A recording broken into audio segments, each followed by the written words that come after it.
How's it going, guys? Today I thought we would kind of go over just the basics of smoke detector wiring and how to chain multiple detectors. So I get asked this question a lot in regards to these COSMO sensors, which I have here.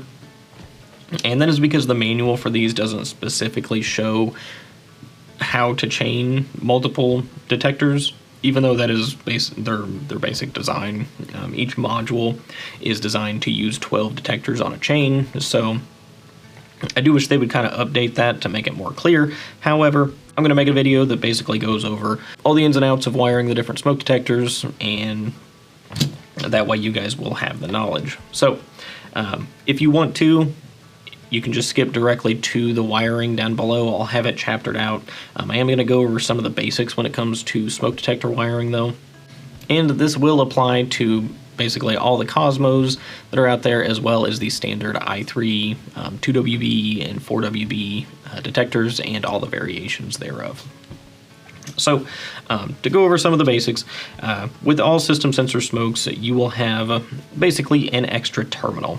So, ironically, on the 2WB and its variations, you actually have 3 extra terminals, 2 of which are pretty much never used unless you have a very specific module that you're hooking up, but that's very rare nowadays. So, in terms of 2-wire detectors, you'll always have basically 3 terminals that you are working with. So, you'll always have 2 positive terminals, and basically those are designed as an in positive and an out positive. You can designate basically which is going to be your in terminal and which is going to be your out terminal. And that way, as you go down your chain, you can always use, your power in for the in and the out for the out. That way, if you ever have to come back and troubleshoot, you know which wire is powered in from the panel and power out to the next detector. That way you don't have to guess and try and, figure out which way the wire is going up in the ceiling and all that nonsense. You can just see it. You can even make a mark on here. So like in my case, I would just put an in right there, IN. And that way I know this terminal, as I'm looking at it here, is my in, and these are always going to be my out. So just keep that in mind as you're wiring. It does help whenever you're not on a table like this and can't see the wiring like I can, but the only other thing you need to know when it comes to smoke detector wiring is that smokes will always have a resistor. So if you're using these COSMO sensors, both the 2 and the 4 wire, the modules come with this specific resistor. I believe this is a 3.7K if I remember right, but it's very easy to pick out. It's got these plastic sleeves and it's got the spade terminals on there as well. So if somehow this gets lost in the rest of your resistors, you'll very easily be able to pick it out, and you won't have to worry about looking at the color code or anything like that. So, whenever you're using these COSMOs, always keep this resistor handy, as this will go on the last detector in your chain. So, we're going to set that aside for now. For 2-wire smoke, standard ones, you will always use a 2.2K resistor. I do not have one handy, but they are basically red, gold. 2.2K is basically standard across all alarm systems that I've ever worked with when it comes to 2-wire smoke detectors. So most systems come with one of those that you can use on your 2-wire smoke chain. Now, 4-wire detectors, standard ones like the 4WB, 4WTB, etc., those will use whatever resistor value was designed for your alarm system. So, for example, the DSC Neo has 5.6K resistors for all of its zones. Since 4-wire detectors attach to a zone, you will use that 5.6K resistor for the smokes as well. So, that's pretty much all you need to know when it comes to smoke detector wiring for system sensor smokes. I'm sure this applies to a lot of other, smoke manufacturers as well. These are just the ones we carry. So, but anyway, we'll go ahead and jump into the wiring. So again, like I said, we're going to have this wire be our incoming power from the panel. So it's not connected to anything. We're just going to pretend this is incoming from the panel. So, like I said, you'll have your negative terminal, and then you pick one of the 2 positives. Now, it doesn't matter which positive you decide on. One can be in, one can be out. I mean, you can swap them as you go down the chain if you really want to. It doesn't matter which one you designate as in and which one you designate as out. just make sure that you're using one in and out. So to go ahead and start making our chain, we already have this one here. You will always share the same negative terminal for your ground, so always wire the black wire to the same terminal. So this will just be the negative terminal. You'll just take your black wire, stick it up under there so that both are attached there. And now for your positive, like I said, we're going to use an in and an out positive. So I've already used this one. I probably should have used the other one just for kind of ease of visuals, but it don't matter. Like I said, either one can be either one. So we're going to attach our other red to the power out.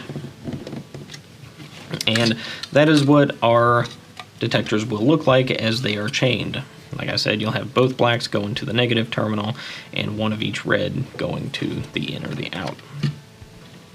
So moving on to what we're going to pretend is the last detector in our chain.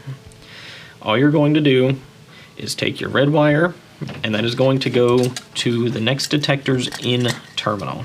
So since we used this terminal here for the in on that one, I'm going to use the same on this one. And then you will take your black wire, and that is going to go to the negative.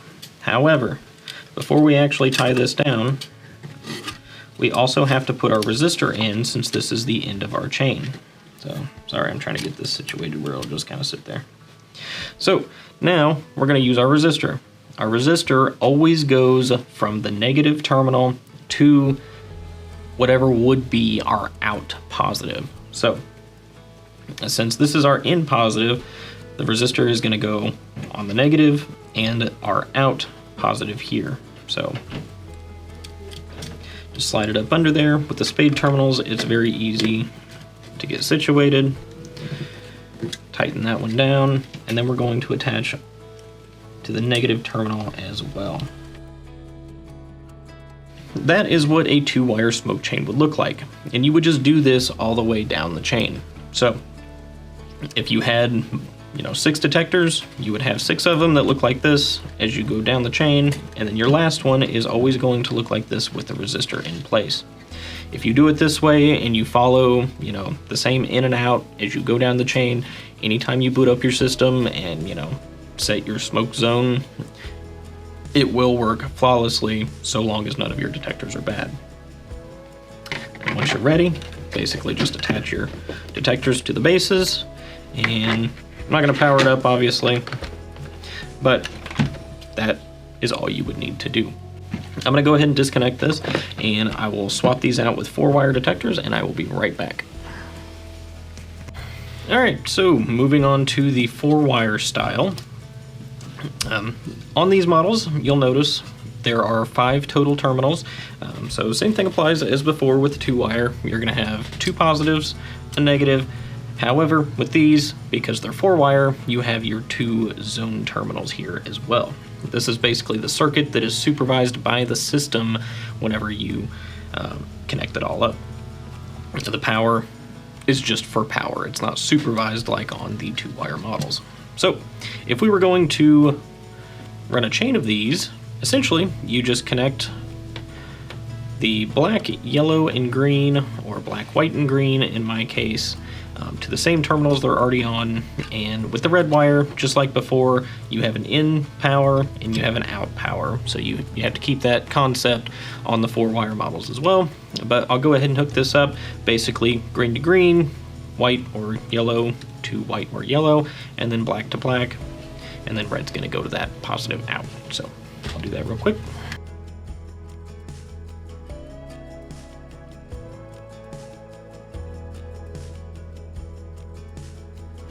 Alright, so on these, the wiring does get a little bit muddled just because there's a total of 8 wires connected to one detector now, but basically you have your incoming wire from the system that's going to, like I said, your 2 zone terminals are going to go over here. You'll have your negative on the negative, or the ground, and then you'll have your 2 reds, one being in and one being out. So on the other detector, or the final detector in your chain, same concept applies. You'll use the power in terminal that you used previously. you'll have your 2 zone wires and then your ground all connected to the same locations. We just have to include the resistor this time. So once I get these wired up, I'll show you where the resistor goes.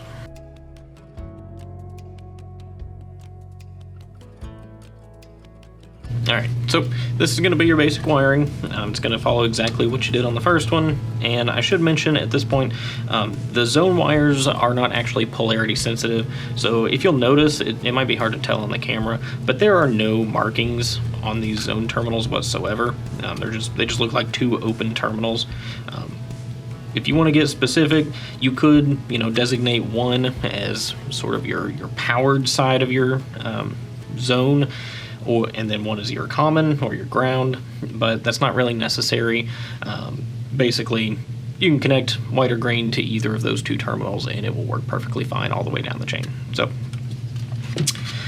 now with the resistor, since we're supervising the zone circuit this time instead of the power circuit like we did on the 2-wire, you're going to take your resistor and it's going to get strapped across the green and the yellow terminals here.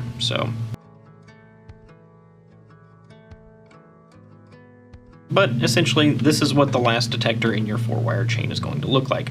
Now, like I mentioned before, with 4-wire smokes, you do want to use the EOLR1 end-of-line relay module.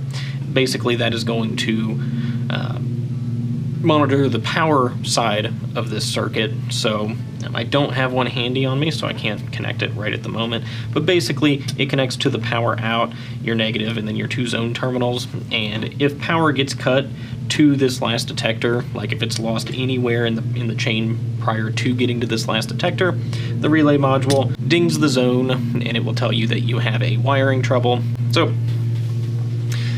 as I did before, you're going to have your incoming power going into the first detector, and then this setup will be used on each individual detector down the chain, finally to the last one with the resistor and ideally the EOLR1. Technically, you do not have to use the EOLR1, however, if you lose power to your smoke detectors, they won't be able to do anything. So it is pretty important to have that on there if you want full coverage. But anyway, that is the basics of wiring smoke detectors, and like I said, this applies to both these COSMO units that we're using here, as well as the i3 style system sensor detectors, which are basically like the 2WB, the 4WB, and then all the variations of those models. So the terminals will be a little bit different. On the i3 style, instead of having them all spread out like this, they're basically one strip along one edge of the detector, so you'll have all 5 right next to each other. That does, in my opinion, make the wiring look a little bit cleaner because you don't end up with this weird looking mess here, but I think the reason they did that was basically because these COSMO modules have this CO sensor thing here, and this had to have some place to go, so they spread out the terminals to provide a little bit more room inside the detector. So, but anyway, that is the basics of the wiring, so hopefully that was informative. If you guys have any questions, by all means leave them down below. Otherwise, I will catch you guys on the next one.